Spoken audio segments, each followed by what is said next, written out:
On the phone, live from Glasgow, Scotland, John Nichols. John, are you in a pub reporting right now?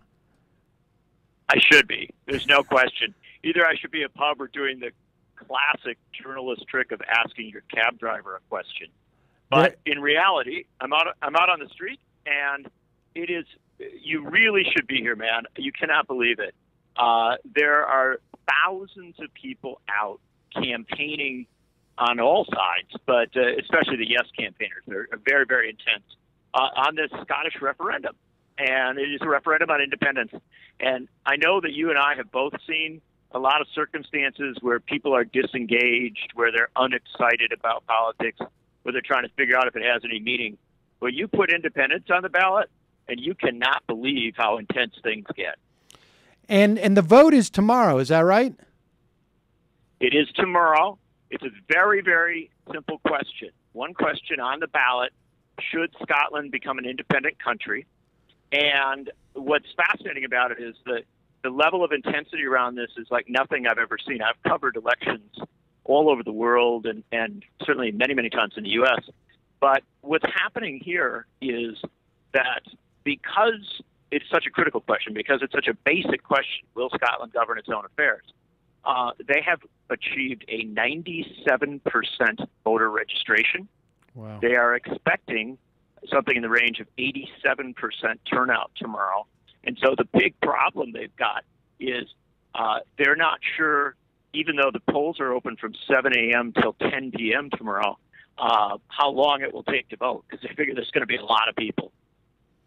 Wow. All right. So for those people who, and I consider myself one of them, who do not follow British politics, I mean, just give us a sense of first, like, what is behind this? Scotland has been part of Great Britain, I guess, now for 300 plus years. And what is driving this independence movement now, as opposed to it in the past?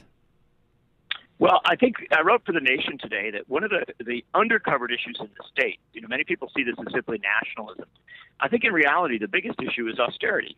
The British government under David Cameron, but really going back before that, starting with Tony Blair, has practiced a lot of austerity. They've done cuts. They've reduced services. There's been a long-term, going back to Margaret Thatcher, assault on trade unions. And Scotland is simply not on board with that. The best way to understand it is that Scotland has not voted for the Conservative Party, the Tories, since 1955. And today there are 59 Scottish members of the British Parliament. Only one of them is a Conservative. So this is a region of the country, of the United Kingdom, that is simply to the left of the rest of the United Kingdom on a host of issues. And so what has forced this independence referendum at this point is a sense that Scotland, which has a good deal of its own wealth, it has oil resources, wind energy, some of the best tide energy, which is using the ocean, as well as a very strong university system, strong banks, etc., that Scotland could go it on its own better, be a high-tax, high-service country, more along the lines of the Scandinavian countries, and just kind of get out of the British system. And so, give me your sense. I mean, I've been back and forth on this. I mean, in terms of reading sort of both sides of the argument. And before we get into sort of the implications, if it would have any implications for the U.S. or the EU and Europe generally, but give us both sides of that, because my sense is in the 2008 crisis, the Royal Bank of Scotland would have been in pretty big trouble if it didn't have the greater UK to bail it out. Is that accurate? I mean, what are the chances? What happens if the oil reserves in the is it the North Sea? I mean, what if those dry up? I mean, these all seem to be the questions that people who want a no vote are are suggesting. Without a doubt. Look, I mean, one thing to understand right up front is that polling suggests this thing is just about even, that it's very, very close to a tie. And there's a very good chance that the no vote will prevail. Remember, declaring independence, literally breaking away from a country that you've been associated with for more than 300 years, that's a big deal. There's research on American history that suggests only about a third of Americans were strongly in favor of independence in 1776. And so, you know, the thing to understand is that any independence move is a big deal. And the debate here has been incredibly intense with all of the arguments you bring into play. That Scotland is a small region. It needs a bigger country to be associated with. That Scotland cannot rely simply on North Sea oil. That Scotland, you know, is not in a position overall economically to make this thing work. The supporters of the yes vote have countered very, very aggressively. And interestingly enough, they have the Nobel Prize-winning economist Joseph Stiglitz, if not on their side, at least arguing that they make some very, very good points.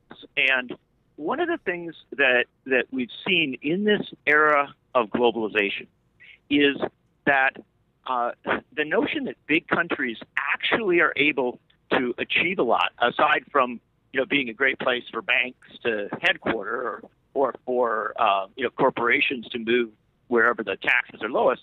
The interesting thing about what we've seen is that often in this globalizing era, small countries, which are very contiguous to one another, where the people know each other well, where the politics is at a more human level, have sometimes been able to survive better.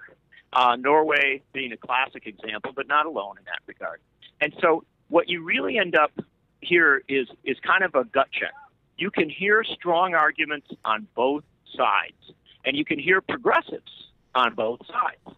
I think it's clear. My gut is that the left in Scotland, certainly, you know, most of what I see, tends to be for an independence vote. But that's not overall. I mean, there are certainly progressives who say no.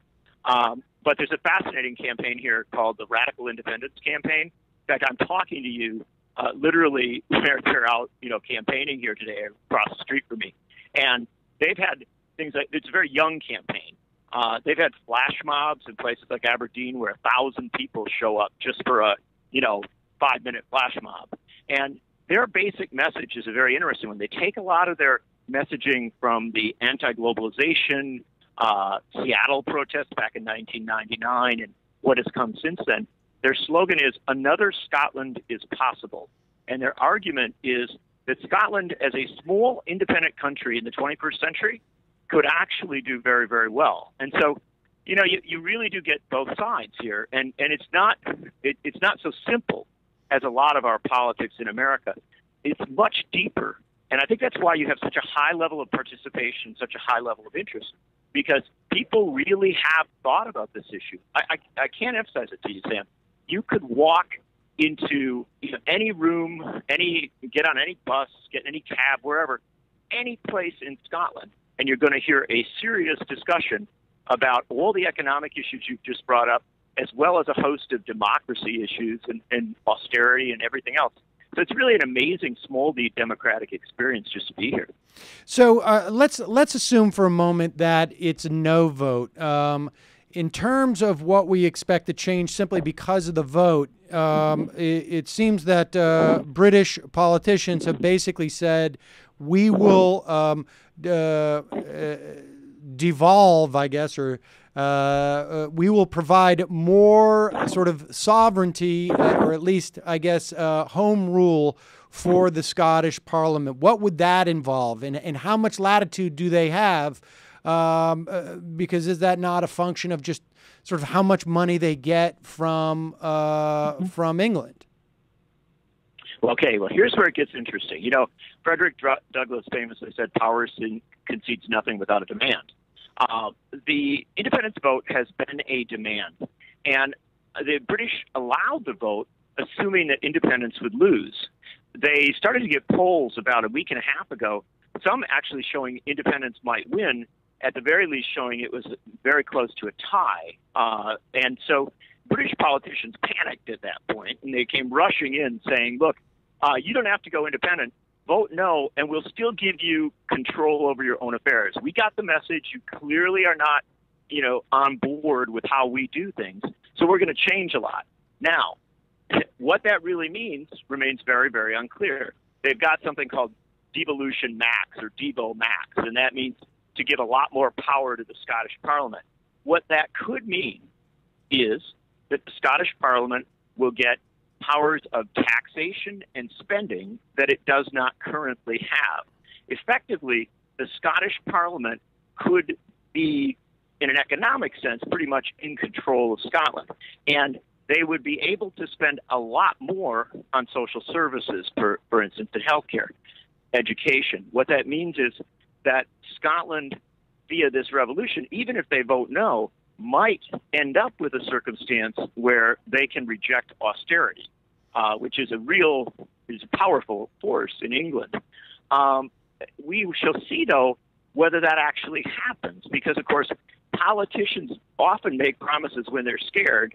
Then you get the complexity of the implementation. And so one of the big debates here is, do you vote yes, go for full-scale independence with the risks and the uncertainty that is associated with it, or do you vote no and hope that the British politicians will, give you more latitude over your own affairs? And so, all right, so let's look at the sort of, there's a lot more questions in the event that Scotland votes yes, right? I mean, because everything from what will their currency be? Will they join the EU? What are they part of NATO, I guess? I mean, what do they get rid of their Trident subs? I imagine they would. And I mean, give me a sense of what the understanding is of people who plan to vote yes on those questions. Well, let me put it this way, Sam. If they vote yes, you should probably move here, because you would have more stories every day than you can imagine. What's the internet? What's the internet connection like there? Because I'm shopping around for a new office. It's really good. And, look, I'm talking to you on the phone from Glasgow, so check it out, baby. But what I can tell you is if they go independent, it will be an incredibly dynamic moment, very tense, very uncertain. But here's the bottom line. Scotland is a wealthy country.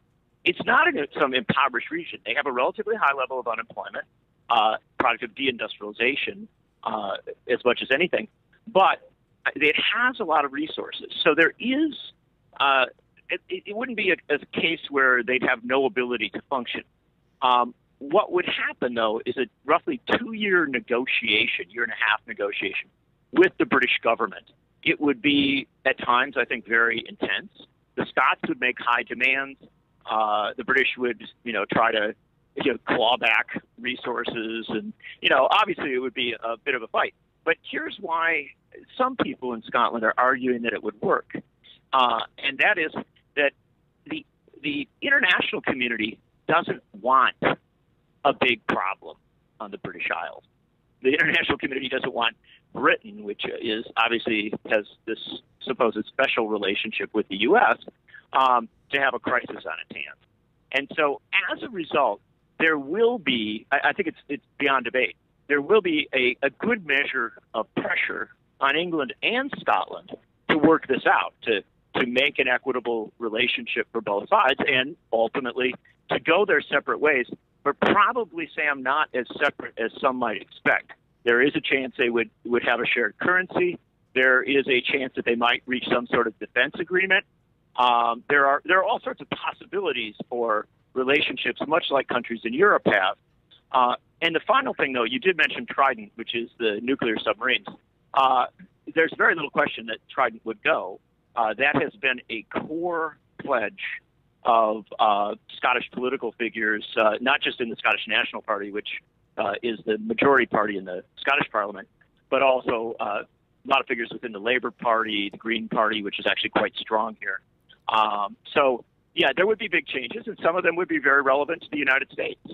Obviously, moving nuclear weaponry out of Scotland is a big deal. But I can tell you, I am literally, to tell you how popular getting rid of the nukes is, I am standing, about 100 feet right now from a huge banner that says, "Make Trident history, vote yes." Well, and so give us a sense what happens to the left in the rump UK, as they're calling it. What's left of, what's left of, and yes, a lot would be left of the UK. But what happens to the left there? Because it seems that at least a large portion of the left's support in English politics or British politics has come from Scotland. Without a doubt. In fact, many Labour Party leaders, going back to the earliest days of the Labour Party, which is the traditional party of the left in England, although much more moderate in recent years, but many of their leaders came from Scotland. And certainly the core of their vote has come historically from Scotland, from Wales, and from the north of England. If there was an independence vote, if Scotland went out, Labour would lose, a lot of members of Parliament. And so if you just look at it on the core numbers, obviously, it looks very bad for at least the equivalent of the Democratic Party, maybe a little bit to the left of the Democratic Party in England. But here's the thing to understand.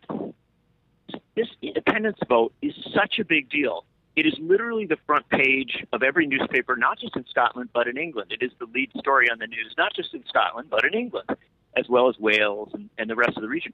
And so as a result, what you have to assume is if Scotland were to vote for independence, everything would be on the table. You would have a very rapid restructuring of the politics. It is possible that David Cameron, the Prime Minister, would see an incredible shakeup within his own Conservative Party. And remember, he's facing pressure from the right, this party called the UK Independence Party, UKIP, which has done very, very well in recent elections. And so you might see a breakup of the Tory party. Also, you have in England itself, you traditionally have a larger vote for the left than for the right, but because they have a so-called first past the post system, and because votes get divided between multiple parties, they have not just a Labour Party, but a Liberal Democratic Party, you end up in a situation where the Tories tend to rule, but without majority vote. You might well see a lot of the factions of the center and center-left come together to shape a new politics. The bottom line is, everyone I talk to, Brits and Scots, will tell you that if Scotland votes for independence, which, again, I want to emphasize is still an uncertainty. Right. But if it were to vote for independence, that would shake up the politics, from top to bottom. And so I think it's not wise to assume that the British left would collapse just because the Scots go. In fact, you might see a radical reshaping. And I want to emphasize one other thing. If Scotland goes, Wales is going to be in with demands in about 30 seconds. And also, the north of England, which has been incredibly undermined by deindustrialization, suffers from a lot of unemployment, a lot of poverty, their demands would get much louder. So the fact of the matter is Scottish independence probably wouldn't be the end of anything. It might be the beginning of a lot.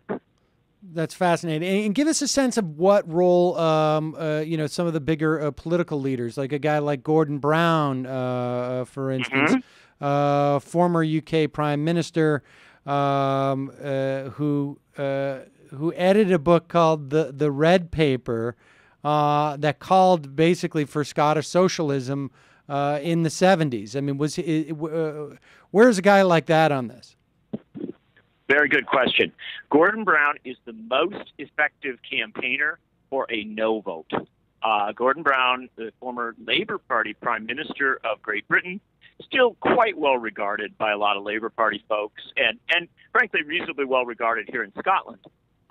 He has campaigned very strongly for a no vote and argued that Scotland can do better as part of the United Kingdom. And so far more effective, I want to emphasize, than David Cameron, the current Prime Minister, or even Ed Miliband, the current leader of the Labour Party. Gordon Brown has been, very, very effective on the ground here. And one of the reasons that a no campaign has held its own, despite clear greater excitement on the streets. You see a lot more people out campaigning for a yes vote. But one of the reasons the no campaign has held its own is because there are reasonable people and well-regarded people who make a case that in a devolved Scotland, Scotland could kind of have the best of both worlds, be part of the United Kingdom, but still have at least enough autonomy to go a different way. Obviously, they are challenged very aggressively by one of the most able politicians I've ever seen, Alex Salmond, who is the First Minister of Scotland. He's the leader of the Scottish Parliament. And he simply argues, look, after 300 years, don't count on the Brits to give us anything. They don't hate the Brits, but the reality is that the likelihood that all the promises of a campaign will be kept in a post-campaign era are shaky. And so you really have had this debate where able people pull on both sides. They pull very, very aggressively. And it ends up in a situation where people have to follow not just their head, but their heart. It is an emotional leap. It's one of the reasons why polling suggests that younger people, particularly people in their 20s and 30s, are the most enthusiastic about independence. And you certainly see it on the streets with everybody wearing their blue yes badges. But also, it's fascinating. The other night, I was at a huge rock concert where a lot of the biggest bands in Scotland were performing. It's called a Night for Scotland, and they were all performing in favor of a yes vote. So, again, among those younger voters, at least a portion of the younger voters, there's certainly an enthusiasm. As you get older, you do see, all those concerns and all the worries about, whether it would work. And so it's one of those divides, again, heart and head, a very complex situation, and yet one ultimately where you really do see people. I mean, I can't emphasize to you, Sam. You know how politics works in the United States, how often, just limp and uninspiring it can be. Here, I'm standing there literally, you can't get down the street because there are so many people out talking to one another and, arguing, debating. It's a very vibrant situation. It sounds like fun, frankly. Rock concerts. You got a really tough gig you pulled there, John. I got to say, but it's brutal. It's brutal, my friend. All right, so lastly, so from the United States, I mean, what are the biggest implications for us aside from giving me the idea that maybe there's a couple of states here that maybe we should be starting to contemplate something like this? I'm not exactly sure how we would divvy it up, but what are there? I mean, ultimately, I assume a no vote's not going to have the implications for the United States that a yes vote would. But would a yes vote aside from, looking at this as it's fascinating what's going on there, I mean, what could be the real implications for the U.S.? Well, that's a terrific question. First off, you should understand that U.S. politicians have been very much a part of this. Hillary Clinton came to Scotland, and in an interview with the BBC, she said she strongly urged a no vote. Barack Obama's been a little bit more cautious in that regard, but it certainly hinted that he'd like to see a no vote. So do understand that there are definitely signals from a lot of prominent American politicians that they don't like this idea. Also some members of Congress, certainly a lot of business people. By the same token, if there is a no vote, people should understand that things aren't going to be finished at that point. England is going to have to go through a lot of twists and turns to resolve the issues, to deal with the promises that were made.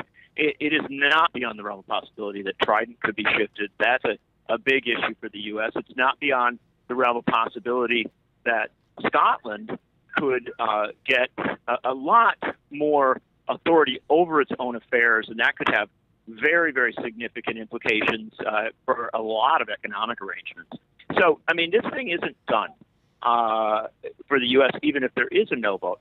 Now, if there's a yes vote, well, that's a very big deal, because in a relatively short term, the United States government would have to figure out how it would relate to the new country of Scotland.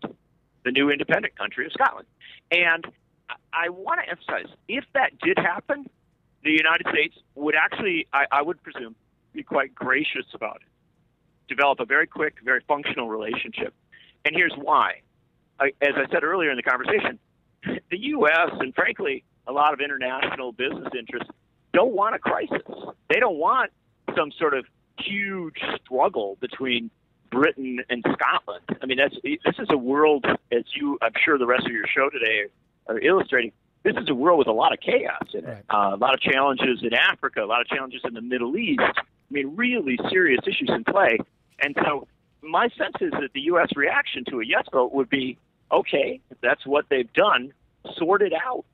You know, get it. Let's make sure that this thing works. And so I don't think there would be some sort of very negative or bombastic U.S. reaction to it. My sense is it would probably be one of acceptance. And remember that Alex Salmond, the other leaders of the Scottish independence movement, have all said they want to be friends with the U.S. They want to work with the U.S.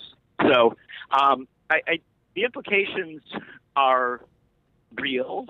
There are consequential issues on the table, but I wouldn't see much likelihood that Scotland ends up as some sort of problem for the United States. I think the only real issue is that I think if Scotland goes independent, it's going to cause an awfully lot of people to look at self-determination issues in a lot of different ways. That's certainly true all over Europe. It is also true in the United States. I don't think you're going to see states breaking off or anything like that. But what I do think is that you will see a lot more discussion about why the District of Columbia doesn't have, full voting rights or full statehood. You may see more of a discussion about Puerto Rico and its status.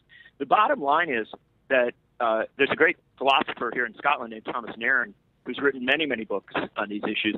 And what he argues is that the 21st century will be an era where human rights becomes increasingly associated with self-determination, i.e., having the ability to govern your own affairs. If he's right about that, Scottish independence, my sense is, could capture a lot of imaginations and cause people, all over the world to think not necessarily about declaring independence or breaking away, but certainly about whether they have real control over their own affairs and whether different arrangements, be they federal or structural, however they're done, might give them a better say in their future. Yeah, that's fascinating. Well, John Nichols from The Nation, is there anything that we've left on the table? I can,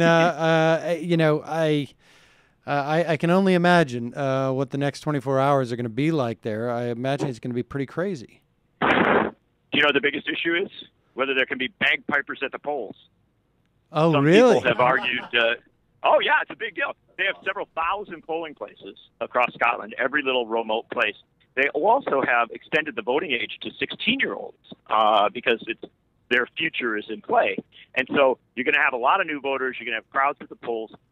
Obviously, the Scottish independence folks are all excited about this, and they want to bring bagpipes. And there are election officers saying, well, that might just be a little bit too chaotic. Is that considered too much undue influence or what? I don't know.